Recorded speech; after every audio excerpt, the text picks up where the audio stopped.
Hey, Jonathan here. Mayor Masade, or Mayor Masade, sorry, asks on Twitter, what if the client is not satisfied with the outcome? Ouch. Well, I would argue you should give them their money back.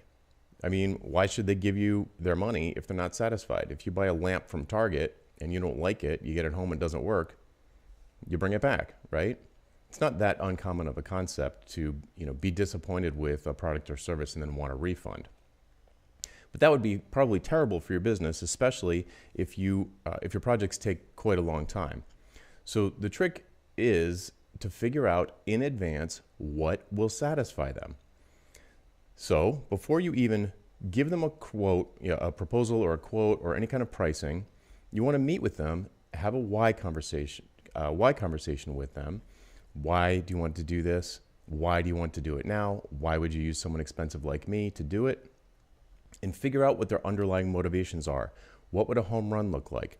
How will we measure progress toward that goal along the way? How will we know we're on track while we're doing the project?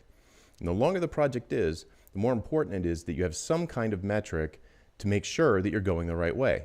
Otherwise, you're just driving blind. Who knows? You're just driving around in the dark. So if you somehow satisfy the client, it would be completely by accident. If you end up where you wanted to go with your eyes closed driving, it would just be luck. And it would be pretty low odds that you're going to succeed. So really the question here is, how do you figure out what is going to satisfy the client in advance, and how are you going to measure that along the way? So it's critically important, though, because if they're not satisfied at the end, you've got a problem. They're either going to want their money back, or they're going to want you to keep working, or they'll be upset. Maybe they'll begrudgingly give you their money. Maybe they'll slag you on social media. It's bad. So find out upfront what will satisfy them, and then do it. Now, if they tell you in advance that what's going to satisfy them is that we want to like the logo, or we just want to, we'll know it when we see it. We'll like the logo, we'll like the white paper, we'll like the prototype.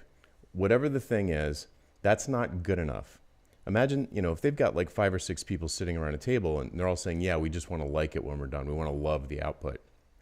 That's not clear enough. You can't measure that along the way. What will make them love it? Or to put it another way, what would be a disaster?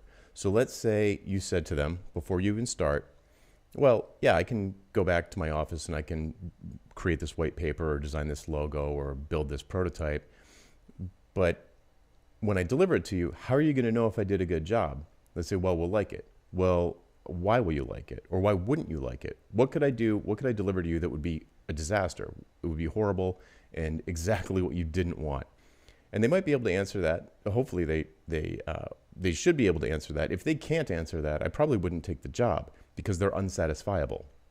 Always keep in mind when you're selling to businesses that you need to know the desired business outcome, the business outcome, not the deliverable, before you start. Otherwise, you can't succeed because you don't know what the goal is. And if you can't succeed, you're going to disappoint them. And if they're disappointed, they're not going to be satisfied. They're not going to hire you again. Even if they don't blame you for the result, they're not going to be happy. And that doesn't lead to more work. It doesn't lead to referrals. It doesn't lead to testimonials. So find out upfront what their desired business outcome is. Okay, hope that helps. If you have questions, you can hashtag AskJonathan, and I'll answer it as soon as I can. See ya.